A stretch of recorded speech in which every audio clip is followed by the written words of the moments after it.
प्यारे देशवासियों, नमस्कार। प्रधानमंत्री महोदय हिमाचल में गए थे, हिमाचल प्रदेश में अभी, और इन्होंने वहाँ पर रोड शो भी किया है, लंबे चौड़े भाषण दिए हैं। अब ये सबसे बड़ी दुख की बात यह है, प्रधानमंत्री महोदय कभी अपने अंदर नहीं झांकते हैं, केवल दूसरों की कमियां देखते हैं, और दूसरों में कमी नहीं भी होंगी तो भी ये उनको उजागर कर देते हैं, अपनी तरफ से बना देते हैं, लेकिन खुद के अंदर होते हुए भी वो इनको दिखती नहीं है। ये कितनी दुखद है। देश का प्रधानमंत्री खुद अपने अंदर कमियों को छिपाए और दूसरों की हैं तब भी और ना है तब भी बना करके उजागर करे, ये शोभा नहीं देता है, ये पद की गरिमा के खिलाफ है। अब ऐसा कहा जा रहा है वहाँ पर कि जो लाभार्थी हैं हिमाचल प्रदेश में, शायद वो इनकी नैया पार लगाएंगे, जिनको कुछ दिया है इन्होंने थोड़ा बहुत बेनिफिट। वैसे तो ये देने की इनकी आदत है ही नहीं, लेकिन थोड़ा बहुत कहीं किसी को बेनिफिट मिला है तो वो इनकी शायद नैया पार लगाएंगे, ऐसा कहा जा रहा है, क्योंकि हिमाचल में इनकी नैया डूबने वाली है। मगर लाभार्थियों के ऊपर इनकी नज़र है। और साथ साथ जो भाषण प्रधानमंत्री, ये जो भाषण ये देते हैं, ये एक्चुअली चुनाव नहीं है। चुनाव के बारे में ये कोई प्रचार या इनका कोई उनके बारे में व्याख्या नहीं है। ये केवल एक एजेंडा चलाते हैं, एजेंडा चलाते, कभी देखते नहीं है कि ये बात कहने की है या ये नहीं कहने की है, ये यूज है या मिसयूज है, वो कभी देखते नहीं। प्रधानमंत्री महोदय इन चीज़ों से बहुत दूर हैं, बहुत दूर हैं। तो इन्होंने बिल्कुल एक एजेंडा चलाया है।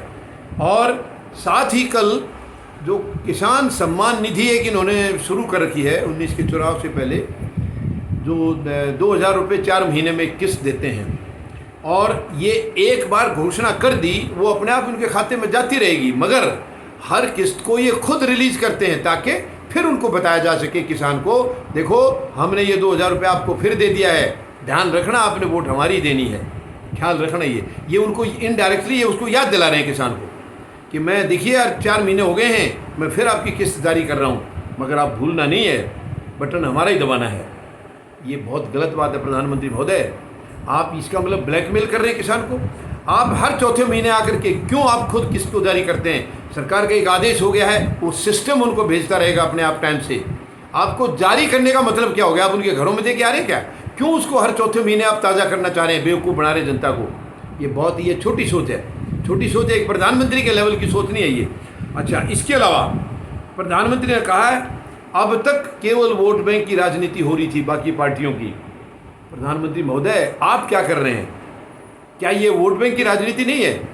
आप तो ये यानी किसान की जो किस्त आप अनाउंस कर चुके हैं 2019 के चुनाव से पहले, और वो अपने आप जाती रहेगी, जो एक बार सेंक्शन कर दी, मगर आप हर महीने ये वोट बैंक की राजनीति तो कर रहे हैं, जो हर 4 महीने में आप किस्त को खुद जारी कर रहे हैं। आज 10वीं किस्त है, आज 11वीं किस्त है। वोट बैंक की नहीं तो क्या है? आप देशवासियों को पागल क्यों समझ रहे प्रधानमंत्री महोदय? वो पढ़े लिखे हैं सब लोग, सब जानते हैं कि आपकी मानसिकता कितनी कमज़ोर है। आप किस तरीके से उनको बेवकूफ़ बनाने की कोशिश कर रहे हैं। यानी वो और तो वोट बैंक की राजनीति कर रहे हैं, आप क्यों, कौन सी राजनीति कर रहे हैं आप तो उनसे भी खतरनाक वोट बैंक की राजनीति कर रहे हैं। ये शोभा नहीं देता इस पद की गरिमा के हिसाब से।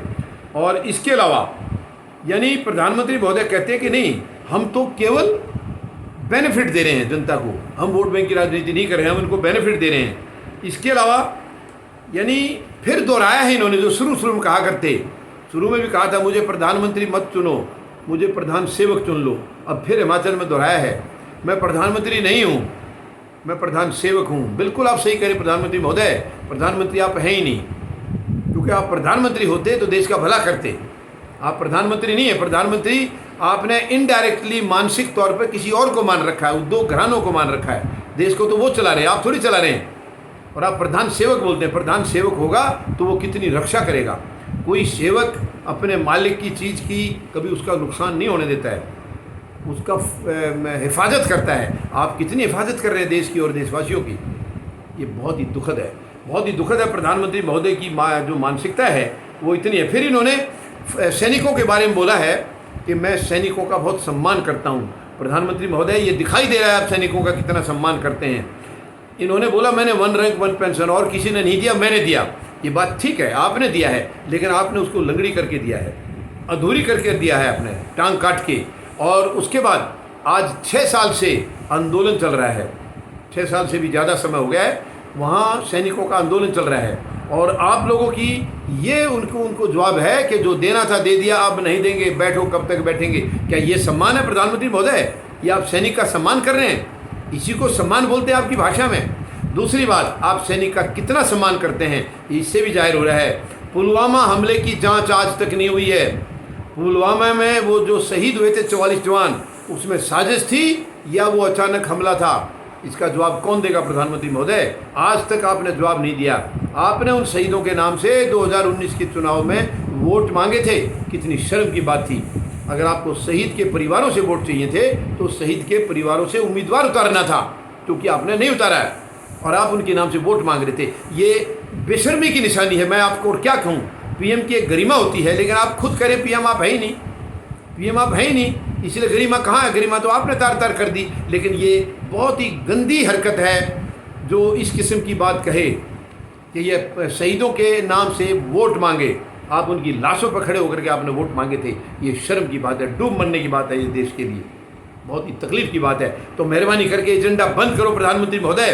कुछ काम किया है तो वो बताओ जनता को। काम मालूम है जनता को, आपने किया ही कुछ नहीं है। आपने दिया ही क्या है? सब छीना है। तो ये गलत नाटक बोल बोल करके आप जो है वोट मत मांगिए, ये बहुत गलत है। धन्यवाद। जय जवान, जय किसान, जय हिंद।